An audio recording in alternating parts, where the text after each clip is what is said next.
Magandang gabi po sa ating lahat, mga kababayan kong OFW, saan man kayo sulok sa mundong ito.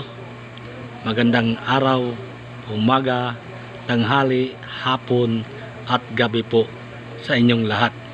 Saan man kayong sulok, pinadpad ng inyong mga tadhana dyan sa ibang bansa. Magandang araw po sa ating lahat. Sa Pilipinas, magandang gabi.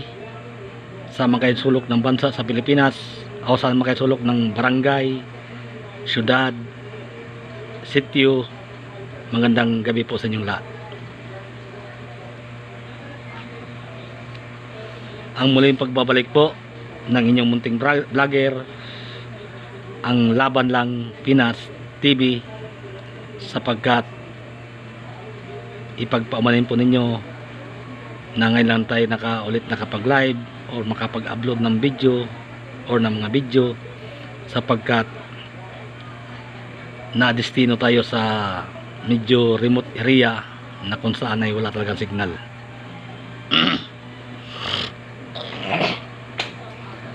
So itong ating pag-usapan ngayon, mga kababayan, itong mga pangyayari sa ating politika, na kung gaano kadumi ang ating politika ngayon sa bansa. Ibang iba talaga siya. Pinatikim lang tayo ng 6 years ng dating Pangulong Rodrigo Duterte. Pinatikim lang tayo ng 6 years. After that, wala na, bumalik na sa dati. Mas masahol pa sa dati. Akala ko noon, nung panahong yung hindi pa si PRRD ang presidente noon, way back 2000 until 2016, kung sino mga presidente noon, nagsilaganap ang mga droga, krimen, corruption. Ang akala ko noon tuloy-tuloy na yun, ngunit pagdating ni PRRD na siya nang namuno sa bansa natin, biglang nalinis ng Boracay sa tinatawag nating mga syudad. Nalinis niyang Boracay, nalinis niya ang Manila Bay, na kung saan ilang dekada na ang Manila Bay na punong-puno ng basura, at sa isang iglap lang, isa pang probinsya noong nakapagpalinis, pinaganda, ipinakita sa taong bayan na kung gaano kaganda ang Maynila. Sa kasalukuyan ng mga yon, sa kasawayang palad, nakikita na natin kung gaano kalinis nung panahon ni PRRD, gaano na kadumi ang Manila Bay sa ating panahon ngayon. Yun ang pinakamasaklap.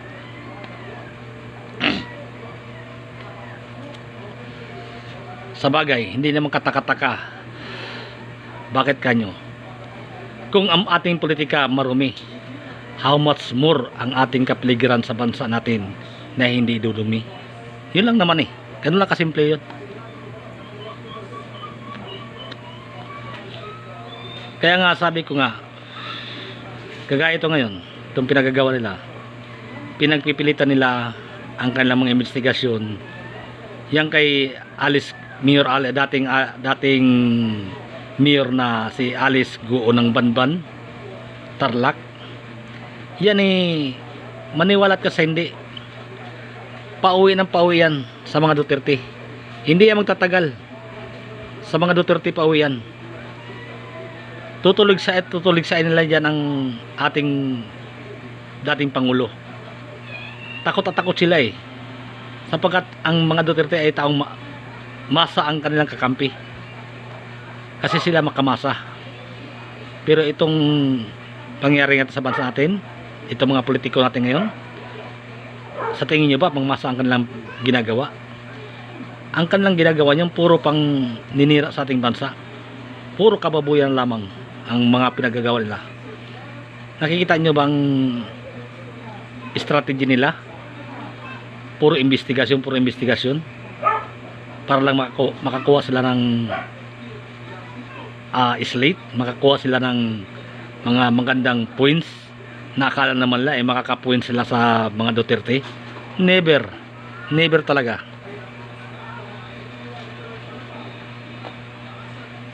Kasi nga, bakit kanyo never?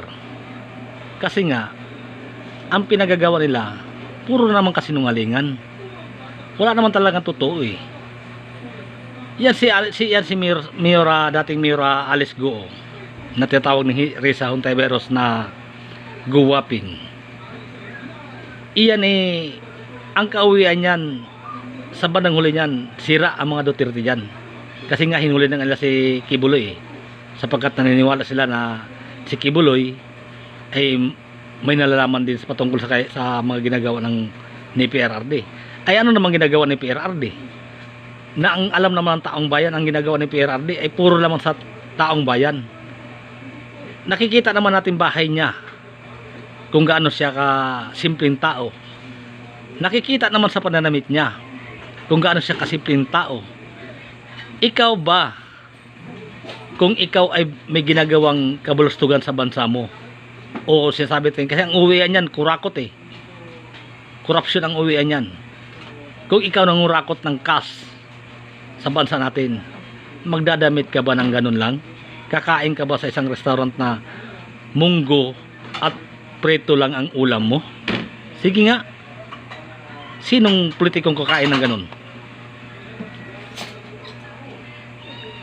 Si PRRD lang. Ay kung ang congressman nga may mga congressman gay, kongresista diyan eh. Yang si congresswoman Kingbo eh. O magkano naman sahod niya? Hindi ko naman siya hinusgahan kasi wala mga tayong ebidensya.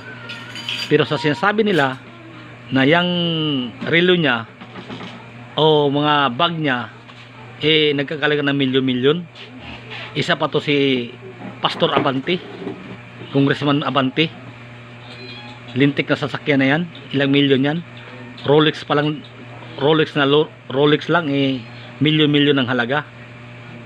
Tapos kung makapaghusga sa vice presidente ay ganun-ganun na lang.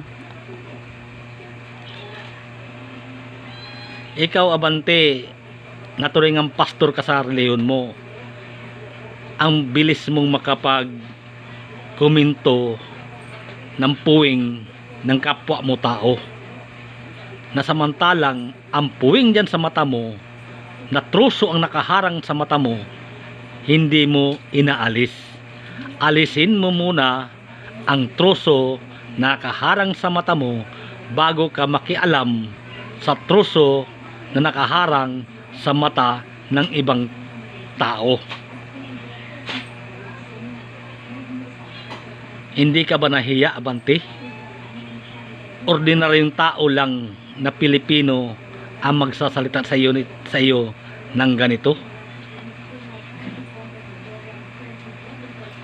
Ito lang masasabi ko sa iyo, Abante, ang kapal ng mukha mo.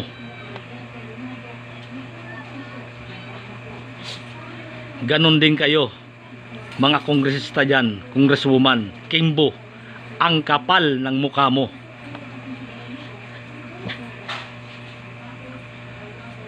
Sa tingin nyo ba natutuwa ang taong bayan sa pinagagawa nyo dyan sa kongreso na yan? Na samantalang ang bahay na kongreso na yan, na kung saan kayo nag-opisina, bago kayo nakaupo dyan, bago pagtayo yan, binasbasan ng pari yan, linising yan, tapos bababoyin nyo lang sa pamagitan ng inyong karumihan ng inyong pamulitika. Isipin nyo naman, kung talagang kayo para sa taong bayan, isipin nyo ang pinagagawa ninyo. Kung dapat ba talaga batikusin nyo ang tao na nagtatrabaho ng tama para sa bayan.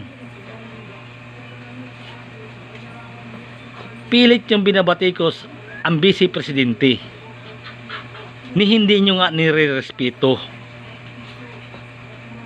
Ang sabi pa ni Abante, I don't care, even his vice president, I don't care. See? Pastor ka bang natuloy nga yan? Mr. Abante?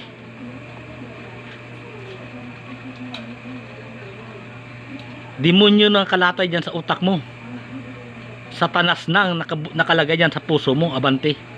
Kung ganun ang sasabihin mo sa ating Vice Presidente.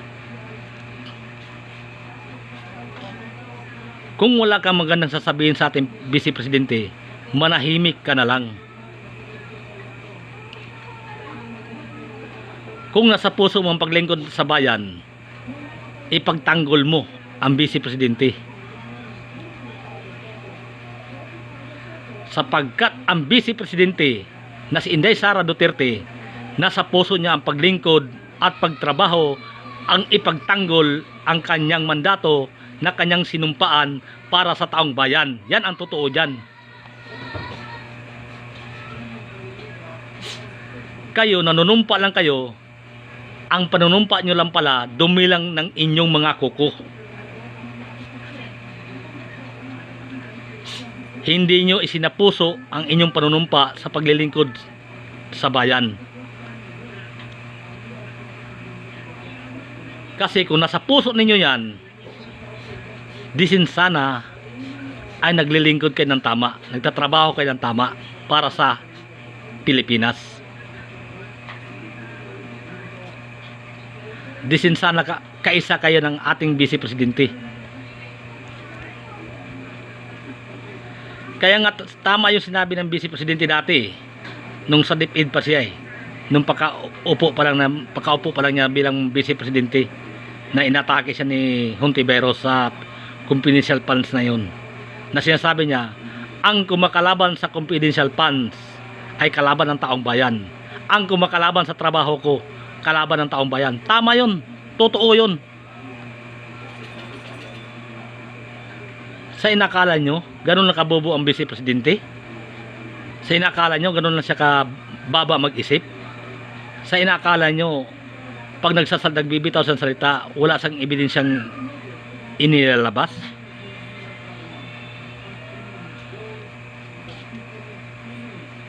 Sasabihin ko sa totoo, ang inyong mga utak, ilang libo man kayo sa congressman, hindi nyo kayang tapatan ang utak ng Vice Presidente. Yan ang totoo dyan.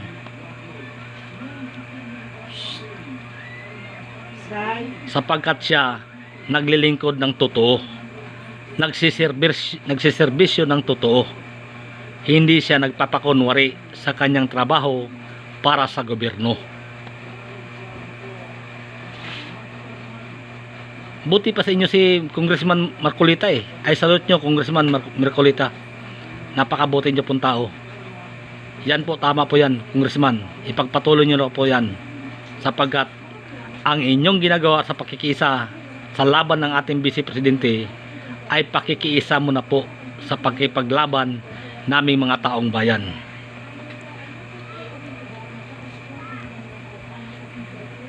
Ito namang si Congressman Barbers, hinahangaan ko to dati Hangang-hanga ako sa panahon ni PRRD. Hangang-hanga ako sa taong ito. Pati to si Congressman Akop. Humahanga ako dito dati. Lalo yung pinasira lang ABCB noon. Sila yung bumabakbak Sila yung naghihimay-himay. Humahanga ako dito dati Ngunit ngayon, di ko alam kung anong nangyari, anong pumasok na bakukang sa kanilang mga kaisipan. Bakit nila kinakalaban ang Vice Presidente?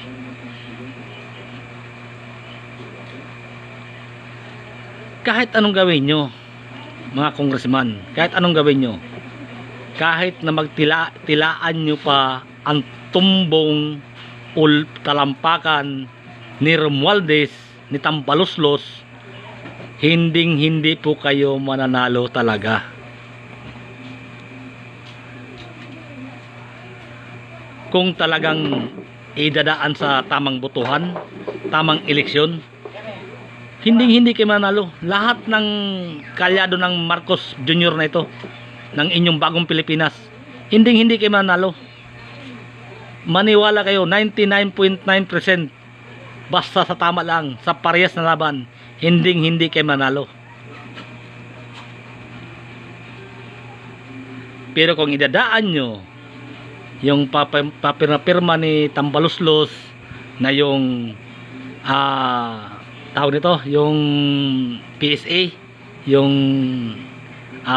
ID na national ID nasa AKAP. Ito mga Kapinas, pag-usapan na ito. Itong si Tambaloslos, naglabas siya ng AKAP program.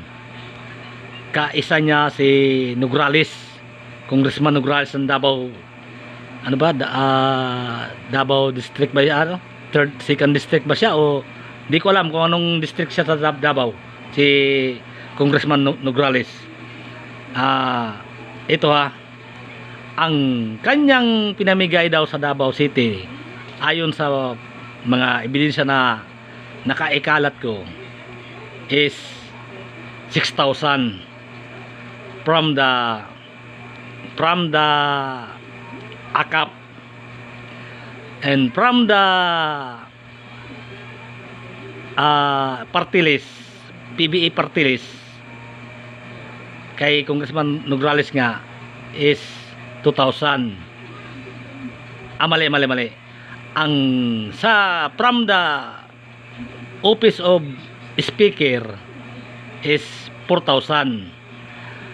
From the PBA party list, which is under of Congressman Nograles, 2,000, so 6,000. From the office of President, 6,000 daw. So meaning 12,000. Yun daw matatanggap ng mga nagsumiti o nagsubmit ng mga national ID. So yun ang nangyari ngayon.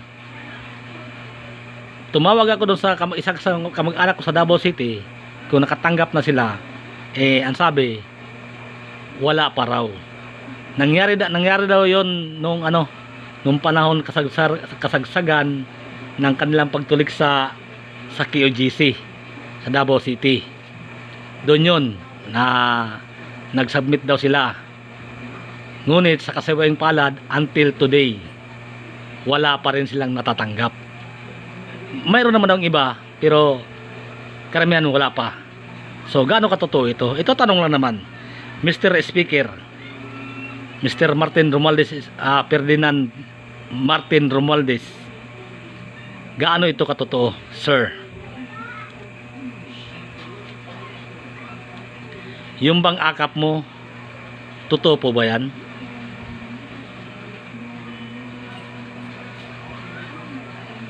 Kasi mga kababayan, mga Kapinas, kaya ako binanggit ito, kaya ako tinapik ito, sapagkat may palagay po ako dito.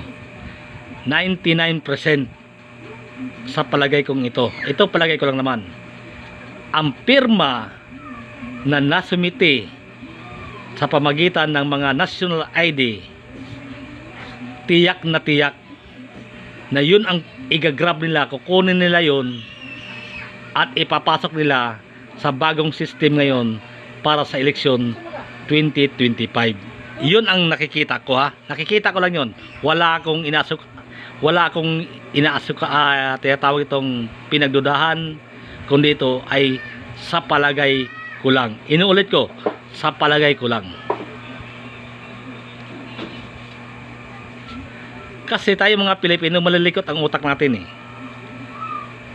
nagagawa nga ng mga tao dyan dito sa amin sa Recto. Nagagawa nga dito sa amin sa Recto na mamiki ng mga dokumento, gumawa ng mga MBI, mga kung ano-ano pa mga dokumento dyan, mga birth certificate or mga speaking birth certificate.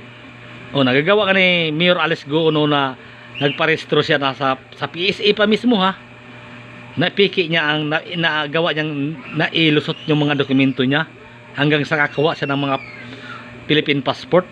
Nagawa nga niya.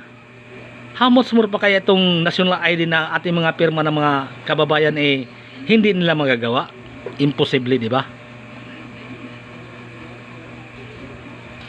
So ito lang naman. Ang ano ko lang dyan, mga Kapinas, dapat tayo magkaisa. Ipaglaban natin ang ating Vice Presidente. Once na ito, sinabi nga ng dating Pangulo ni PRRD, sa programa niya sa Isiminay, sinabi nga niya, pag pumutok itong balita na ipitin na si Vice President Inday Sara Duterte, ibinibigay niya na ang desisyon sa taong bayan. Tayong taong bayan ang magdesisyon.